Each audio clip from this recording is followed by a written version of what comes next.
Yep, goodbye Robinhood. I'm Matt and I'm moving my main brokers from Robinhood to Fidelity. I've got some long-term reasons and some short-term reasons. And if you already own Robinhood over the past week, you already know what those short-term reasons are. I bet you can guess. Now before I get into that, I just want to clarify what this video is not. Now this video is not me telling you to dump Robinhood and go find another brokerage. If you own Robinhood and you like it, even after all the shit that has happened over the past week, by all means, keep it. Like, I am clearly not justified to tell you what to do with your money. I am not a financial expert. I'm not a financial guru or anything like that selling a course. I'm just a normal guy with a 9-to-5 going through it just like you.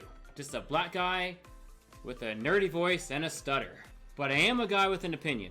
Now let's start with the things that I liked about Robinhood before I go into all that nasty stuff. As far as I know, Robinhood revolutionized the commission-free trading. I mean, before that, it was like, what was it, $24.95 a trade? It was $5 a trade. Robinhood came along, and because of them, trading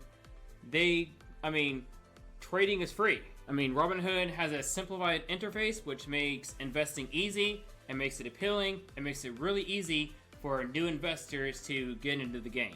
I mean, it made investing cool and very simple. I mean, very simple to do. And that was my first brokerage. I got it back in June, I think, 2019. And I used it for a while. And I still do like Robinhood. Now, as I slowly started growing my portfolio, though, there were some things that crept up that I didn't like. One, there's no dividend reinvestment. So if you make dividends off of your investments, those dividends are deposited into cash. They don't get automatically reinvested. And you compound that with the inability to buy fractional shares, and those dividends are just sitting there in your cash bucket so that Robinhood can make money off of the interest from that. That sort of makes dividend investing really difficult when you're first starting out, until you can get enough dividends that you can go out and manually buy shares on your own. So when you're starting out, it kind of sucks. Another big one is the lack of live customer support. If you got a problem with Robinhood and you need to talk to someone, tough shit. You got to submit an email and hopefully you'll get a response within 1 to 3 business days. So over time, eventually I had a plan to move away from Robinhood. Now I had planned on doing it after I started reaching that 5-figure, psychological milestone. I was working towards it, just calmly waiting for that day, and then Monday happened. As you all know, Robinhood completely shit the bed on Monday. Their site was down, you couldn't buy shit, you couldn't sell shit, you couldn't even look at your portfolio. And it happened on, I think, one of the biggest trading days of all time. At least one of the biggest trading days recently. Now, I personally wasn't affected much. I wasn't losing thousands in options like a lot of people were, but it did shatter my confidence in the company. On top of that, their already shitty customer service was status degraded. So now if you had a problem, you couldn't even email your way to a solution unless you wanted to wait days. You were completely fucked, especially if you had options. If you were locked out of your account, there is no one you could talk to. All you had to do was wait and suffer. Like, what if I grow into a bigger portfolio? Like I said, ain't shit happened to me during it personally, but what if I grew into a bigger portfolio and I started putting options and then Robinhood crashed again? Who the fuck am I gonna talk to? No one. Ain't no way you can tell me that shit is cool. There's no way. Even if you like Robinhood, that wasn't fucking cool. Not at all. Now, I was gonna leave that day. Eventually, Robinhood came back up. It was that evening, well after the markets had closed. I was gonna leave that day, but I started watching some YouTube videos and I thought about it. And I was like, you know what? I'm just gonna stick with them until I got the 5-figure, just like I planned, and then I'll start transferring away. Then Tuesday happened. The app crashed again on Tuesday. Now, it only crashed for 2 hours, but that was too much. That was too fucking much. Like I always say, fool me once, shame on you. Fool me twice, fuck off. So that day I signed up for a Fidelity account.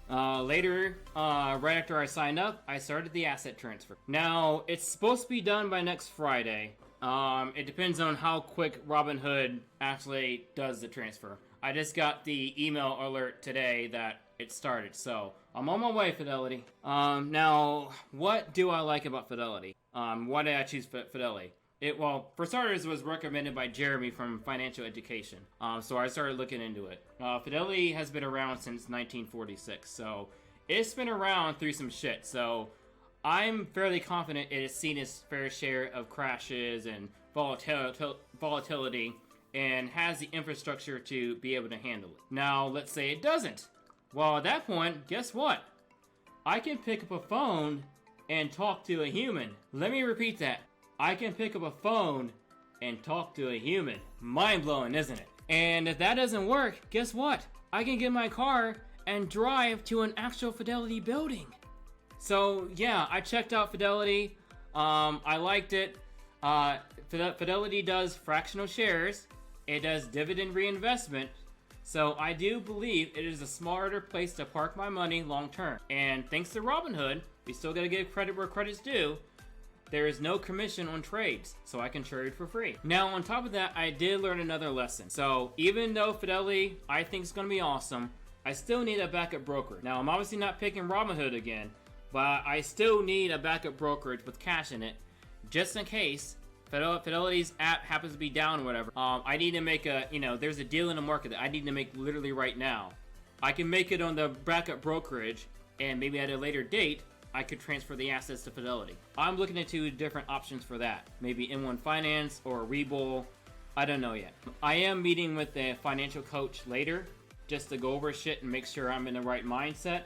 So we'll come up with something. Okay, so just a quick recap of my portfolio for my now frozen Robinhood account because it's being transferred. Everything kind of sucks still because of the bloodbath. I have some buying opportunities, but I'm making those opportunities made on Fidelity. And if you're interested in my next video I think will cover, in addition to my portfolio, an overview of the asset transfer process from Robinhood to Fidelity. I'll give you my thoughts on how it went, what to expect if you decide to do the same thing. And then the week after that, once I do that, I will show you my portfolio from Fidelity. And then I'll also give you an overview of my thoughts on the service as a new customer. If you enjoyed this video, give it a like. If you want to see more of my financial journey, please subscribe. I want to know if you have Robinhood and you suffer through the shitstorm that was Monday and Tuesday, are you still keeping the app?